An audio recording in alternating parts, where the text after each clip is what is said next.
Hello and what is going on, guys? So welcome back to the channel. My name is Miguel and today we're going to be reviewing this is the CRKT Piet. I know it's spelled oddly there, P-I-E-T, but it's pronounced Piet. This is a Jesper boxness design out of Denmark, and yeah, we're going to be So the CRKT Piet, we compared it recently to the Civivi Centilla. The review for this guy is also live on the channel. Check out the description and the cards right here on the top right if you want to check that out. It is going to be on the smaller size. This guy's going to have a thumb hole, so that's the slow opening right there. Look at that, slow opening. Or you could, I guess if you get real good at it really fast, there you go. If you do like a sideways motion right there, you could deploy it very quickly. I'm trying to get that. There you go, just like that. So what are we dealing with this guy? So we have some glass reinforced nylon GRN type of scales for this guy. They're in black. They have this like orange peel type of pattern to it, you know, kind of like drywall in your house type of like ruggedness. It helps with the grip quite a bit, especially being GRN, right? Glass reinforced nylon. This guy is a liner lock, right? So yep, liner lock right there. Part of the liner also helps to lock the blade in place like that. And then as far as the blade, right, this is going to be a stainless steel ACR 18 MOV. Should have a decent corrosion resistance and should be very easy or decently easy to sharpen. Let's get some overall measurements on this guy. This guy is going to be about 6.5 inches long, maybe a little bit under 6.5 inches. The cutting edge is going to be 2.5 inches and 3 1/4 or 3 3/4 for the overall blade size. The cutting edge 2.5 inches, whereas the whole blade is going to be 2 3/4. The handle is going to be a whopping 3 3/4 overall. Yeah, 3 3/4. Yeah, more than 3.5 right there. 3 3/4 on the handle. This guy likes to dance on the table. Look at that. Anytime he touches the table, it makes it dance. Look at this dude. All right, let's do some size comparisons. There it is next to the pair of 3. Here is the PM2. Definitely a lot smaller than both of these. Let's check out the AD 20.5 Denko brothers right here. We have the drop point blade, and here is the shark's foot blade right there. So this guy's going to be way smaller than obviously both of the Demco AD 20.5s.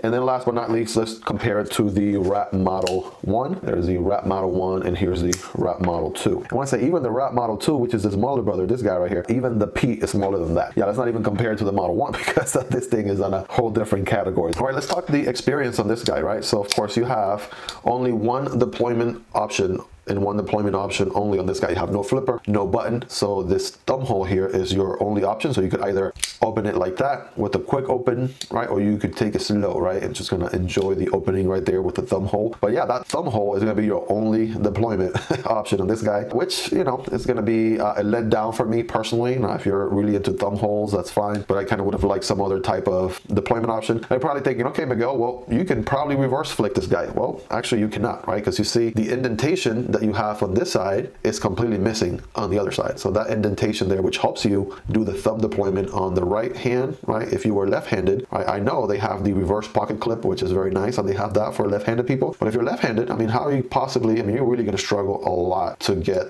that working the same way that you do on the other side. I mean, like, how much more difficult would it have been to make the same indentation on this end? And I know you're probably thinking, okay, well, Miguel, it gets in the way of the liner lock, right? Well, maybe make the liner lock a little bit indented as well, you know, kind of play around with the design a little bit. But hey, you know, I'm not a knife designer, although maybe one day I will, who knows? I always dream about being one.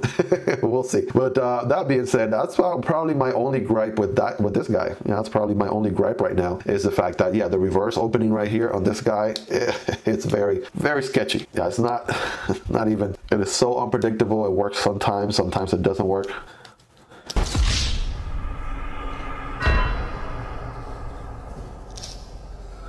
Yeah, that's not happening at all whatsoever. So let's do a quick folded profile right there. Once it's folded in your pocket, comparing it to, we're kind of going in reverse order here, right? So comparing it to the Ontario brothers, the Ontario Wrap Model 1, that one's gonna be way wider, but it definitely compares to maybe a little bit wider than the Wrap Model 2 down here. All right, here are the Demco brothers, and there you go, guys. See it for yourself. Yep, definitely much slimmer, much narrower than the Demco AD 20.5s, regardless of the blade shape. And here we are with the Spyderco. Spydercos are always gonna be the the thicker ones to compare them to because of the Spidey hole, right? That circle hole, that's very unique, very specific to Spyderco. That's gonna make them a lot wider. And the Piet right here, right? I mean, even with the thumb hole, it's still very slim compared to these other guys. Right, while we're here, let's do a quick profile right here. It is carry profile. It is probably just as thick as the PM2 compared to the Para 3. Para 3 right there. Yep, very comparable, about the same. Comparing it to the Demco brothers, right? The Demcos are 80 20.5, or especially the Scrivery FRN are going to be a little bit slimmer. Next to the Ontario Wrap Model 1, yeah, this guy is just going to be way thicker for sure. And next to the Ontario Wrap Model 2, it's more comparable to the Wrap Model 2, no doubt about that. And the Piet might be a hair thicker than the Wrap Model 2. Again, you got glass reinforced nylon GRN handles here, right, in this nice whippy pattern. And the blade is going to be a drop point, right? Drop point blade, ACR 18 MOV, stainless steel, very corrosion or somewhat decent corrosion resistance, and it should be nice to sharpen when the time comes. It is on this satin finish, and yes, you can see with the thumb opening back and forth, this is going to be a fingerprint magnet for sure. All your fingerprints are going to be there constantly, so you're going to have to give it a wipe down every once in a while, or at least every time you use it. And you do have this back spacer right here, right? So this back spacer in the back.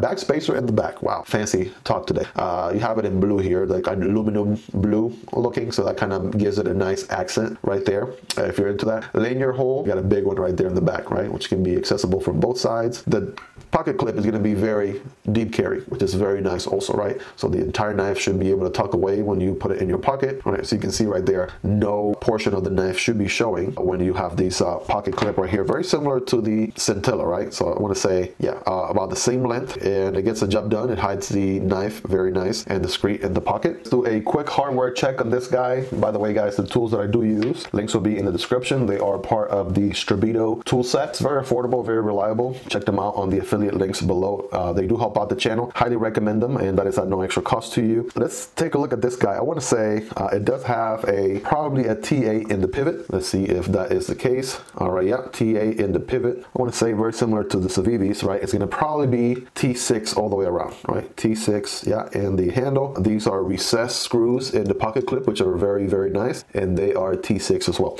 I want to kind of try a T7 there just for, you know, fair measurement. And yeah, the T7 is going to be too big. So again, to summarize, T6 everywhere else except the pivot. The pivot is going to be T8. Let's get a quick blade stock thickness on this guy. All right, this guy is going to be on the thickest point is going to be 0.12 inches, and on the slimmer end, on the very, very tip, is going to be 0.02. Let's get a quick weight on this guy here really quick. Let's see. My guess, right, for comparison purposes, right, the Scintilla, Civivi Scintilla was 2.8. I want to say this guy might be 2.9, right? That is going to be my guess. Also, the Elementum, by the way, for reference, is going to be 2.8. So this guy, I want to say my guess, 2.8, 2.9. Look at that, 2.5. So 2.5 ounces, yeah, definitely a lot lighter than some of the other guys. I think the GRN has something to do with it as well. No jimping on this guy. So you can see there's no jimping going on at all on the top of the blade. And I want to say for the same reason that the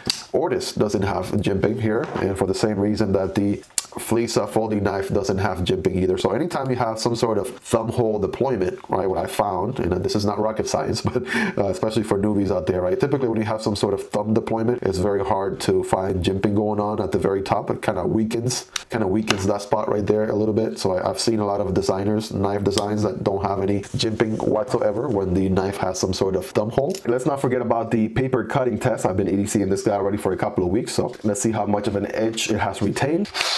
All right, look at that, just like back when it came out of the box. This guy is super duper sharp, and for a tiny knife, right, and it's small but mighty. Look at that, nice clean cuts all the way without hesitation. You guys be the judge right there.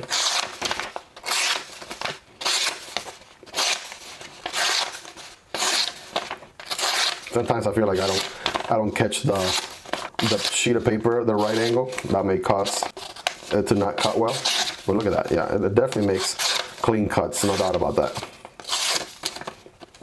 Let's take a look at the blade alignment right there. It's definitely a little bit towards the right, not necessarily 100% centered. I wonder if I can probably adjust that a little bit here. All right, went ahead and tightened it some more, and if anything, it actually got closer to the right side than the left side. So let me go ahead and loosen it now. All right, went ahead and loosened it a little bit back to where it was, and as you can see, yeah, there's a little bit of you know, play in the blade, I guess. Yeah, it definitely steers towards the right a little bit, so not quite 100% centered, if you will. That might be something specific to this knife and this knife only, right? Tying it only made it way more disaligned, so went ahead and kind of put it back to around where it was originally. So if that doesn't get on your nerves, then you should be all right. So in conclusion, guys, this is a nice little EDC for around $30. Typically goes on sale around $29.95 or so. You'll often find some specials like that out there, some sales or special events like that where you can get it at a deep discount. I think full price is around $35 also. Make sure to check out the links in the description. They do help out the channel at no extra cost to you. But yeah, overall, if you're looking for that small factor, right, the conclusion is going to be very similar to the one from the Civivi Centilla, right? If you're looking for a small factor knife, right, probably a good secondary. If you're already carrying, let's say, a medium to larger knife as a primary, maybe you're looking for a specific smaller knife as a secondary, right, you definitely cannot go wrong with the CRKT Piet. That is definitely my recommendation right there, guys. Make sure to check it out. Let me know if I missed anything during the review, right, guys? Let me know if there was anything specific that I missed that you would have loved to have seen during the review. If you have any specific questions, also let me know in the comments. I'll be happy to answer those for you as well. And anything you'd like to see in future reviews, let me know. By the way, guys, if you made it this far, you guys are the real MVPs. There's a possibility by the time you're done watching this video that the review for the Sencut Taxi is live in the channel. This is a solid and very fidgety EDC. I'll put a card right here if that review is ready to go so you guys can watch that next. Thank you guys for checking out the video here, making it this far. Don't forget to like and subscribe, and I'll see you guys on the next one. Peace.